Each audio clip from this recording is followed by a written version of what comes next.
"I heard you finally divorced my son," my mother-in-law said suddenly over the phone. "You're just not good enough for my son. That's why I kept telling you to divorce Mason sooner," she added. I almost laughed at her tone but managed to hold it in. "Well, I finally realized I couldn't get along with my mother-in-law since Mason and I divorced 3 years ago," I replied. "My name is Fai. I've been living with Chaco, the cat I rescued 2 years ago. Until 3 years ago, I was married. I met my ex-husband, Mason, through a friend, and we got married.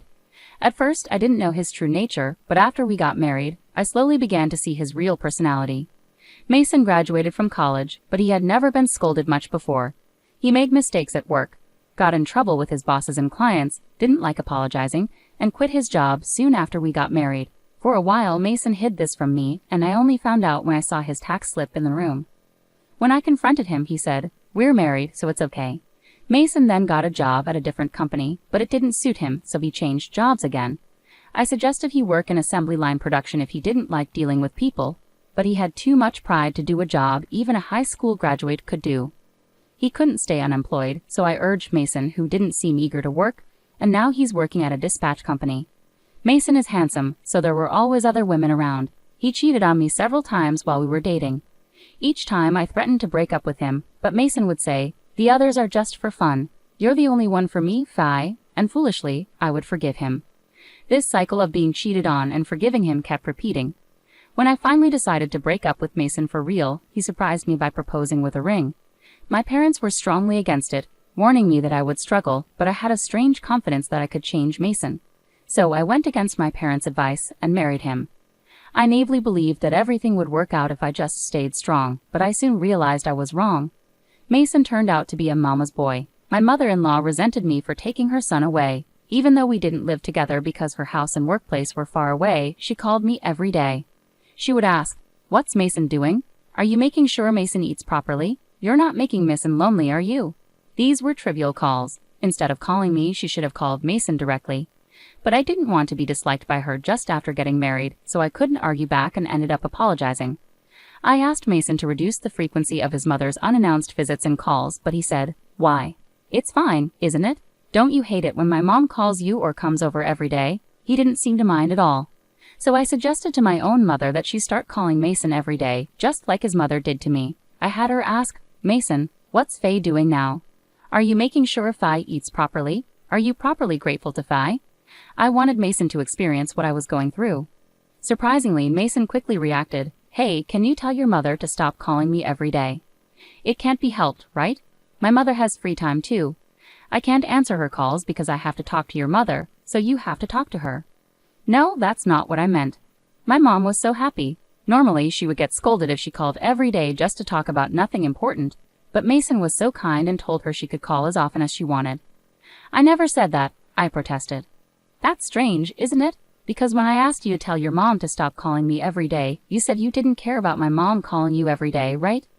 "Just because I said that doesn't mean she has to call me every day. It's driving me crazy." "Then tell your mother the same thing." "My mother is different. It's exhausting because it's your mother." "It's the same for me, so you should answer your mom's calls." "I will not answer any calls from your mom from now on." After discussing with Mason, I sent a message to my mother-in-law asking her to contact Mason for everything in the future, and I blocked her calls and messages. However, when my mother-in-law realized she couldn't reach me, she started visiting more often. She used to only come on weekends, but now she started coming even on weekdays when I was at work.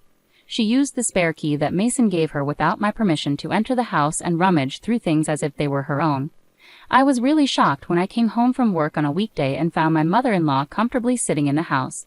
Her behavior escalated. For instance, she once said, "Where's that Louis Vuitton bag?" "Oh, that it was lovely, so I took it." "Why would you take it without asking?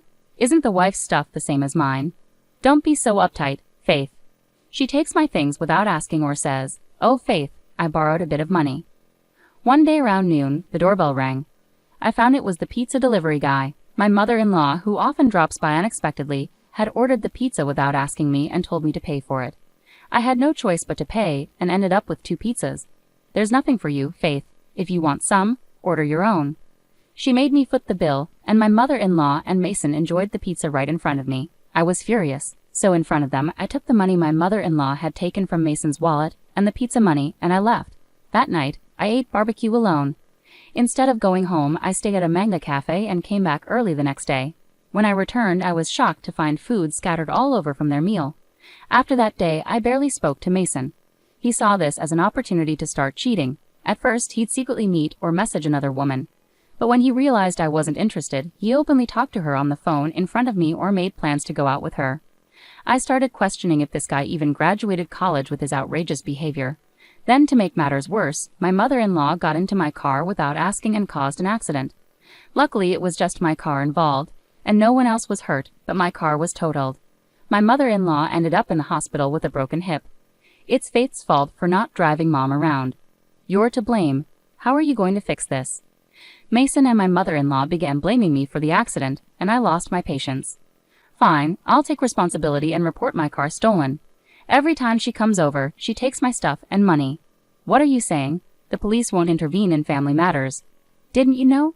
Even if she's a relative, stealing is a serious crime, grand larceny. We don't even live together, and she's not my biological mother. In that case, I'll file a complaint. As I stood up, Mason tried to stop me and Phil scolded me. Who's the real villain here? Your wife steals, your son cheats, and you, Phil, never apologize for your family's wrongs and always blame others. I think you're the real villain. With that, I laid out printed photos of Mason's affair and messages on the desk. Mason, let's get a divorce, and you'll pay the alimony in one go. What are you talking about? I've already spoken to a lawyer. A lawyer? Isn't that too much? If it is, just sign the divorce papers, stamp them, and pay the alimony now. Then we won't need a lawyer. You know I can't afford that kind of money, and honestly, after openly cheating like this, I don't see why I shouldn't divorce you. But Faith, you love me, right? Not at all. I've had enough of you not standing up for me against your mother, behaving badly, and cheating. If you can't pay, then I'll let the lawyer handle it. Fine, since the bank isn't open now, I'll pay it properly later. I'll sign the divorce papers right away. Dad, why? Why are you saying this? Phil, visibly angry, yelled at Mason. Don't you get it? If you get sued, it'll ruin my career.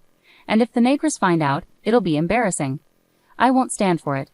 Listen, I'll lend you the money this time, but you have to pay me back every month. If you can't, I'll make you sell your organs or work on a crab fishing boat, whatever it takes to repay me. Got it? Okay.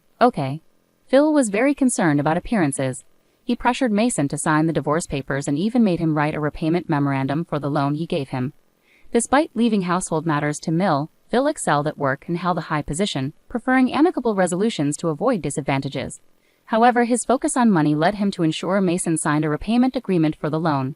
Since the apartment was in my name, I removed Mason's belongings, mostly clothes, manga books, and hobbies. I reclaimed the keys from Mason, including the spare he gave Mill for the mailbox. Phil assured me he'd retrieve it if they didn't return it. Later, Phil compensated me for damages, and the key was returned to the mailbox. Mason complained about not wanting a divorce and who would care for his injured mother, but I ignored him, blocking his calls and messages, cutting off contact. I moved out soon after and started anew. 3 years passed, and when I'd almost forgotten them, I got a call from an unknown number. It was my mother-in-law. Faith, long time no see. I'm glad your number hasn't changed. Why is she calling after all this time? I wondered, but she started talking before I could respond. You were such a terrible wife, weren't you? You never came to see me. When I was hurt and in the hospital, you never visited. After I left the hospital and you moved out on your own, I don't understand what you were thinking. Why should I? I don't have any obligation to take care of you, do I? Well, look at that. I couldn't reach you at all when I called, and you never replied to my messages, so I got a new phone. I really wonder what Mason saw in you, huh? As my mother-in-law kept complaining, I asked her why she got a new phone and called me. So you finally divorced my son. You two were never right for each other. I've been telling you to divorce him as soon as possible. Excuse me, what are you talking about? Finally, I realized my mother-in-law's rambling didn't make sense. Mason and I divorced 3 years ago. I'd almost chuckled at the deflated tone of my mother-in-law's voice, but I held it back. We divorced 3 years ago after your accident with my car and when Mason was cheating. There were many reasons for the divorce. Huh? No way. Huh? I received my alimony in a lump sum from Phil on Mason's behalf, and I haven't contacted him since the divorce. Well, I've blocked all calls, but Mason. Then who called me? According to my mother-in-law, someone claiming to be Mason recently called, asking for money to settle the divorce, saying he had none and gave the money to a friend claiming to be Mason. I have no idea who that could be. So the guy who took the money claiming to be Mason's friend, was he definitely a scammer? I'm not sure how much was taken, but it sounds like my mother-in-law was scammed out of a shocking amount. But it's not my problem. Well then, as I tried to end the call, my mother-in-law caught my attention. Hey, don't you think I'm pitiful? I do feel sorry for her, but ultimately, it's not my issue. I'll make sure to be cautious and warn my parents. I see this as a lesson learned. Could you lend me some money? Why don't you ask your son? Mason changed his contact info, my husband doesn't know, and I have no idea where he is now. Please, I'm begging you. She was always shameless even when I was married, but I never expected this. I replied, I understand. Well, if you return all the money for the car and appliances that were damaged after you took them, plus the money you stole from my wallet, then I might consider it. I can't possibly repay all that. What are you saying? Asking for that from someone who's now a stranger to you shows a lack of common sense. I could demand it from you right now. Don't you have any compassion? Sorry, I have no compassion left for you. It's unbelievable. Breaking up with Mason and divorcing you was the right decision. I'm done, forget it.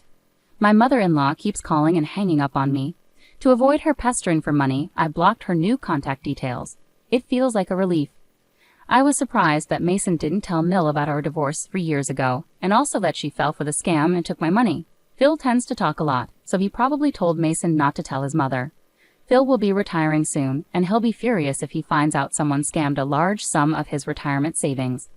Since Phil is retiring soon, he might make my mother-in-law work to pay back the money, no matter how much she begs. She hasn't worked since marrying Phil, so I wonder if she can even find a job. Karma always comes around. Isn't that right, Choco? Choco, lounging in the sunlight on the windowsill, responded with a meow and a yawn. After my divorce, I got involved in rescuing cats. I started raising Choco in my new apartment, joining a friend in volunteer adoption events. I instantly fell in love with Choco when I met him. I kept going back to the rescue organization, helping out however I could. They were always kind and patient, never minding my questions. They'd always asked about Choco's well-being, showing genuine care. I'm proud to have made good friends with such wonderful people. One of them, a man, and I are planning to have dinner together. He used to care for Choco, so he's fond of him. He mentioned how he'd love to keep Choco, but he already has 3 rescue cats at home, so he's unsure about taking on more. When I offered to take Choco, he was thrilled. He's a real cat lover, always talking about rescue cats, his own pets, and sharing stories about Choco. He understands how coming home to cats after a tiring day melts away the stress. Our conversation was lively, and for the first time in a while, I felt genuinely happy chatting with a man. I'm not rushing into marriage, but this time I want to take things slow and get to know him well, hoping to build a wonderful family together eventually.